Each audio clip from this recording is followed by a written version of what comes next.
In the 20th century, hundreds of different kinds of animals have disappeared from the wild.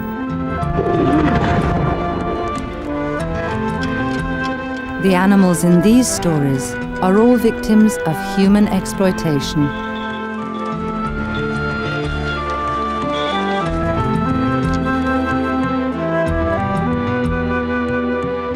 People think sheep are meek, stupid creatures, but you couldn't say that about the Badlands' bighorn sheep. Its huge armament of horns and bulky, muscular body ensured it was like no other sheep. The family of bighorn sheep once ranged over a vast area from southwest Canada all the way down the Rocky Mountain spine to Baja California and northern Mexico. This vast range resulted in variations of the bighorn, all of which are now endangered, some of which are lost forever. Audubon's Badlands bighorn lived in the rocky outcrops of North and South Dakota and Nebraska in North America, having adapted from its more typical Rocky Mountain habitat. Its most obvious feature was its massive horns. Although only the male of the species had the honor to display them, the females were much smaller and only slightly curved. The adult males were massively muscular and could weigh up to 150 kilograms. This bulky beast was remarkably sure-footed in mountain habitats and could scale the steepest mountainside and even sheer cliffs, terrain more commonly associated with the Badlands. As with these wild Rocky Mountain bighorn in their light summer coats, the animal with the largest horns would dominate a flock. He had the power to attract most females during the mating season. The Badlands bighorn shared its desolate habitat with the native Sioux Indians. The Sioux hunted the bighorn for its meat and hide, tying horns to their heads in order to creep closer to their prey. Their impact, however, was minimal on the once huge flocks. A very real and dangerous threat arose when Europeans began to arrive on the Dakota Plains, filling the once remote grasslands with cattle. They brought guns with them too, so the Badlands bighorn had to adapt once more in an attempt for survival. Competition with cattle for the limited areas of grassland pushed them further into the more hostile areas of rocky outcrops.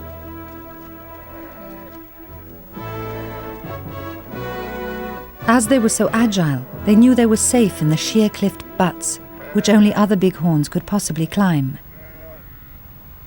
For a time, the bighorn even found they could expand their population eastward, wherever there were rocky outcrops, even in the middle of settled land.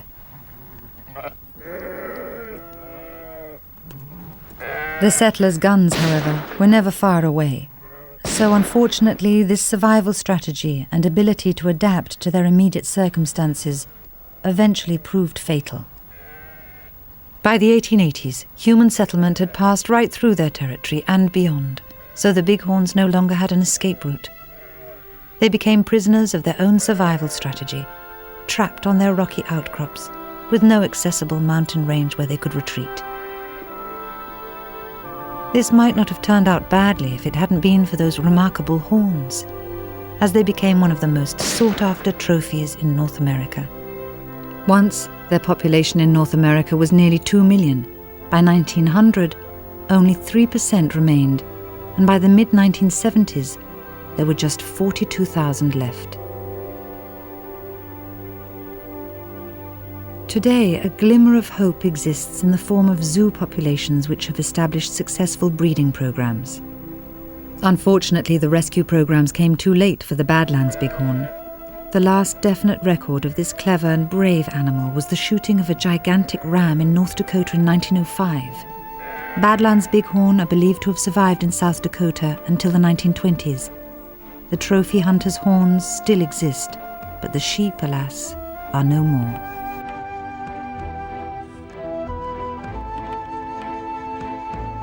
Ostriches are the largest birds on Earth. They cannot fly, but they can run at speeds of 48 kilometers per hour, 20 minutes at a stretch without tiring.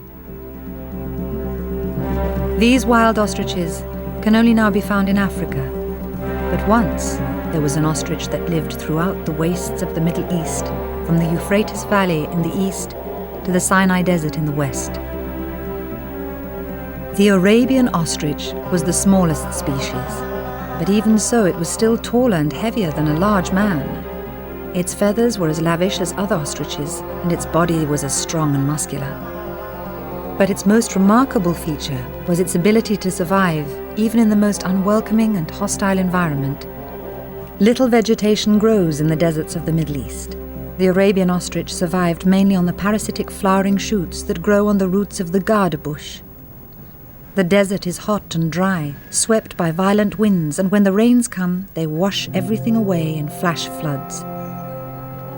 Survival here is tough, but some humans managed it. The nomadic Bedouins hunted the ostrich for meat, but didn't often catch them. The Bedouins were an aggressive people, and their Arab horses have always been famed for their speed.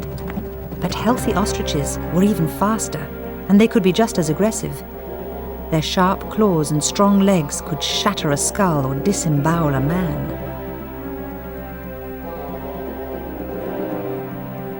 When threatened, the Arabian ostrich would work itself into a frenzy of anger, and devoid of all fear, it would attack.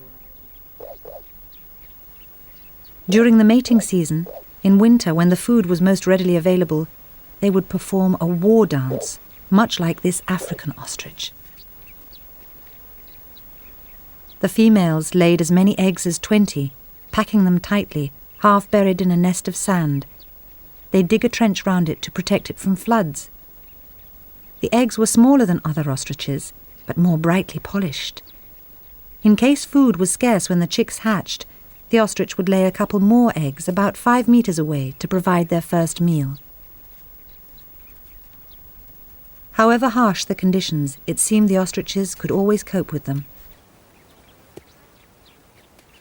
But there was no avoiding the sudden changes that were to take place as a result of human vanity.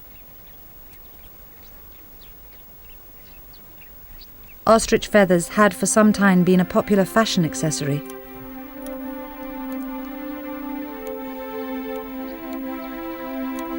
At first, they came mainly from Africa, where the trade routes were well established, and it was easier to shoot the birds and export their feathers to Europe. There they proved very valuable and popular among fashionable women.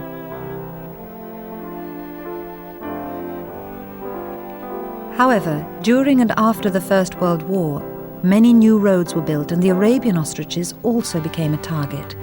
So many birds were killed that the feather trade even provided funds for the Arab March on Damascus. But in 1928, just 10 years after the war, the ostriches had all but disappeared. In 1941, at an oil pipeline north of Bahrain, the last sighting of a live Arabian ostrich was recorded. This lonely nomad was shot dead and eaten by the workers. The ostrich was a tough survivor and may have struggled on for several years. As late as 1966, an unauthenticated corpse was reported in Jordan after a flash flood. But it is now certain that the Arabian ostrich's beauty and aggression has been eliminated by man's desire for both.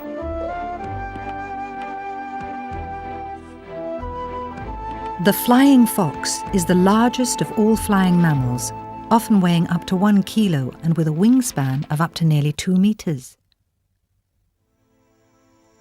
But despite being the biggest of the bats, flying foxes are more vegan than vampire, feeding only on fruit and living gentle, sociable lives. There were once 55 different species spread across the Pacific and Indian Oceans, but the Guam flying fox lived only on the small and remote island of Guam, the most southerly of the Marianas Group. The island was the ideal habitat for them. They had evolved perfectly for living in the island's dense tropical rainforest.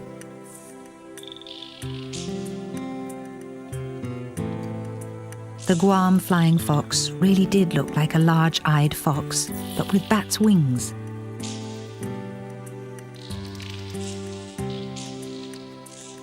During the day, they would roost in the trees near the coast, chatting noisily, gossiping and socializing. They would fan themselves when it was hot and move about to keep warm on cooler days. At dusk, great flocks of bats would fly up to 12 kilometers to find fruit trees. There they would feed, rest, and digest their food for several hours before returning to their roost. Bananas were their favourite food because they could swallow the soft pulp. With most fruit, they simply squeezed out the juice in their mouths and spat out the rest.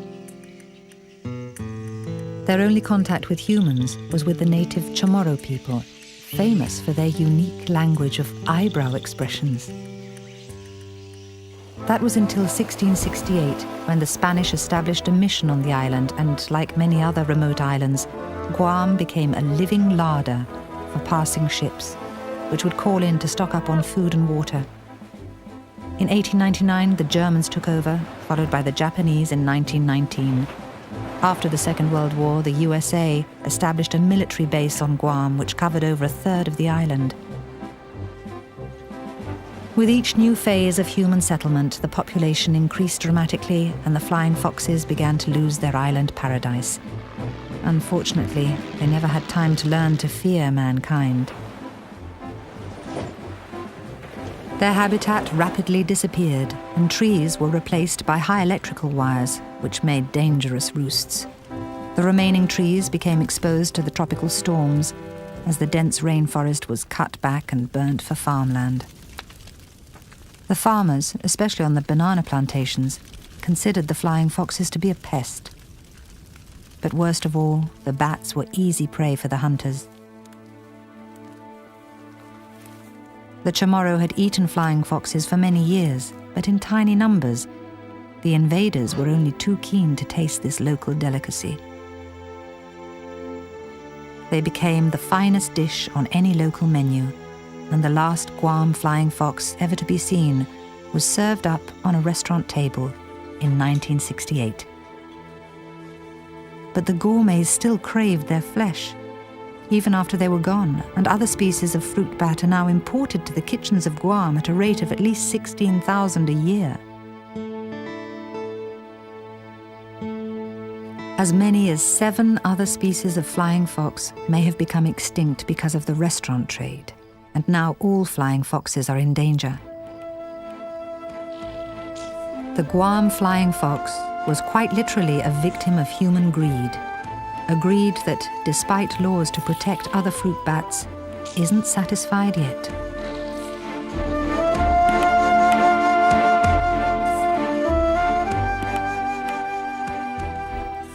When the Pilgrim Fathers landed on the northeast coast of America, there were so many heath hens that it seemed impossible that the extraordinary-looking bird could ever die out. But now, the oak forests of New England, which were once their homes, no longer boom with the sound of the heath hen's mating call. They were brown birds, weighing up to 1 kilo, similar in size to their pheasant cousins. They were distinctively striped, and the male had a bright orange comb over each eye and sacks of orange skin on each side of its neck. The female was slightly smaller and without the colourful markings of the male. She nested on the ground and was very protective of her chicks. The heath hen fed on clover, leaves and grain, but their principal diet consisted of the acorns and berries of their forest habitat. During courtship, the male would puff himself up and perform a spectacular dance to a synchronized accompaniment of booming calls as he inflated and deflated his air sacs.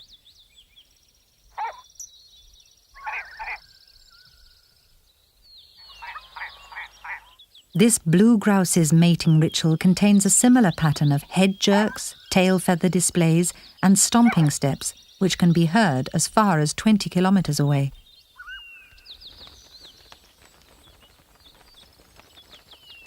Heath hens must have been an impressive sight when the Pilgrim Fathers first saw them in the early 1600s.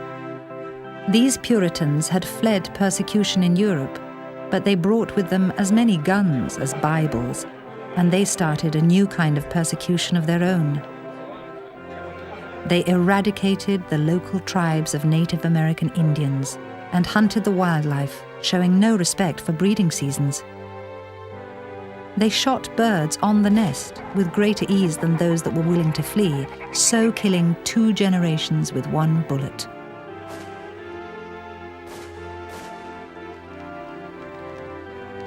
As early as 1791, a few enlightened politicians saw the danger and tried to introduce a closed season when hunting was forbidden, but the bill was laughed at. Instead, the hunting continued and the forests were destroyed as the timber was cut down and the land turned into farms. Domestic chickens were introduced, bringing new diseases and making it unnecessary to protect the heath hens as a food source. Cats also came and preyed mercilessly on the ground-nesting chicks.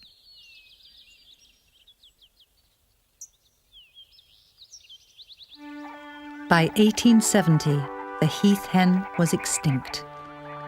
Except, that is, on one small island, Martha's Vineyard, 60 square kilometers of wooded land where just 200 hens survived.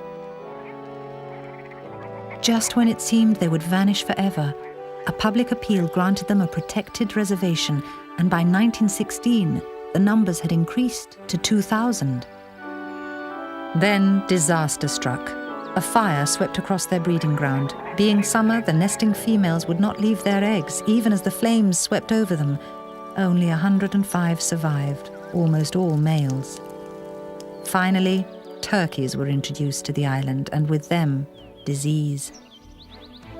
The last heath hen, a male, died on the evening of the 11th of March 1932. The local paper reported, "There is no survivor. There is no future. There is no life to be recreated in this form again."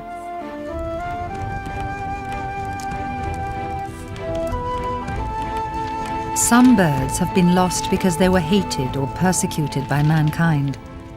The Culebra Amazon parrot disappeared because we admired it too much. And it is not hard to see why.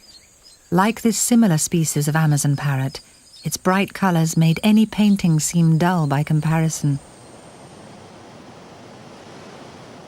The Culebra Amazon parrot was named after a tiny island in the Caribbean where it made its home in the lowland palm forests, a paradise of only a few square kilometers.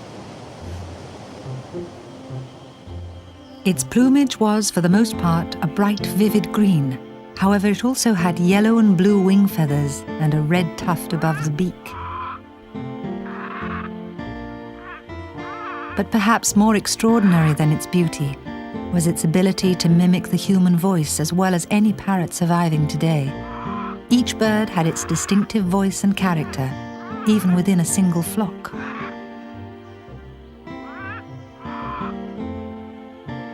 Usually they were very sociable birds, although near their nests they were aggressively territorial. They survived on nuts, seeds and berries, but mostly on the fruit of the Sierra palm and the tabernacle. Once one was even seen with a lizard in its beak. The Culebra Amazon's first contact with the modern world came in the 16th century, when, in the wake of Columbus's first voyage, other explorers came to the West Indies. They plundered the islands and took a bountiful booty back to Spain and Portugal, including gold, tobacco, hundreds of parrots, and many human slaves. The bold, bright parrots with their gift for speech made beautiful and entertaining pets, a virtue which was eventually to seal their fate. Being caged, however, was only one of their troubles. The local population also trapped the parrots. Roasted over a fire, they made a hearty meal for a struggling farmer and his family. But it was not only the birds that were burnt. Their limited rainforest habitat was cleared away to make way for a rapidly expanding population. A population which, by 1900, had reached 1 million on the neighboring island of Puerto Rico.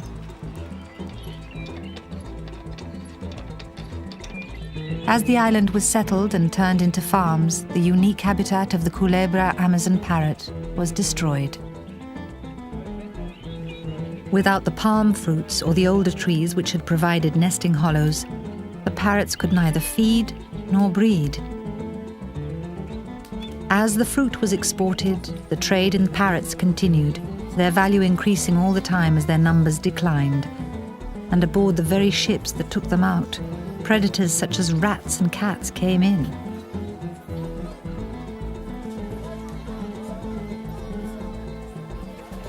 All too quickly, the trees were gone, and so were the parrots.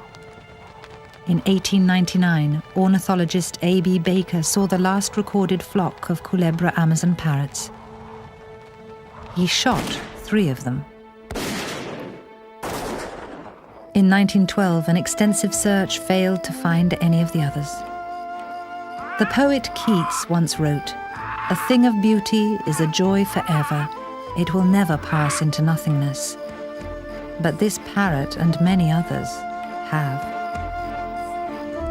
A horse that's fast offers great possibilities to humans, but a horse that cannot be tamed offers nothing more than a challenge. The Syrian onager was one of the fastest of all horses. It could cover vast distances at terrific speed, and for thousands of years, the onagers endured some of nature's harshest conditions with great success. It lived in the rough deserts throughout Syria, Arabia, Israel, and Iraq, and could survive on little more than dry grass. They were small horses, no more than a metre high at the shoulder and only weighing about 150 kilos. This makes their speed all the more remarkable. Herds of about 40 could maintain a steady 50 kilometers per hour with bursts of up to 80 by individuals. They needed to travel so fast to reach grazing lands and waterholes, but the onagers were not just fast. They were wild, and they were clever too. The onagers could never be tamed, so instead they became a sporting challenge. A royal hunt by King Ashurbanipal of Nineveh was depicted on a bas-relief dated as early as 650 BC. With arrows and spears they wounded the young, the old, and the sick, and dogs brought them down. Meanwhile, the healthy members of the herd outran their pursuers. In 1850, 2,500 years later, Sir Austin Layard, the anthropologist who discovered this relief, witnessed a similar hunt by the Bedouin Arabs of this time who inhabited the region. Like their forebears, it was still partly for sport, and the 19th century hunters also ate the onagers. They waited until they had drunk at a waterhole, so they were at their slowest, and then chased them using similar weapons to their ancestors, although now they also used ropes to lasso them. They took the young foals alive and reared them on milk in their tents to make their flesh especially tender. However, these hunts did not greatly affect the ancient population of onagers, who could tolerate even the worst challenges of nature. It was only when guns were brought to the hunt that changes really began. From 1914, the First World War brought soldiers to the region, heavily armed Turks, the Bedouin troops of Lawrence of Arabia, and wave upon wave of British military on the road to Damascus. In 1937, Otto Antonius, an authority on wild horses, wrote about how the onagers' chief defense had been their speed. But even the swift Syrian onager could not outrun a bullet or race against a motorcar. In 1930, the German zoologist T. Aharoni observed that the onager had retreated into the desert. Some Bedouin Arabs, he said, had not seen them for years. Quite probably the reason was that by that time there were none left to see. In 1927, a Syrian onager was shot as it came for water at the Al-Gams oasis in North Arabia. It may have been the last of its kind in the wild. One remained in Vienna Zoo, but a Syrian onager kept in captivity hardly deserved the name, and it died soon after. It seems that humans do not want to share this earth. We will tolerate animals only if they are stupid, tame, or slow.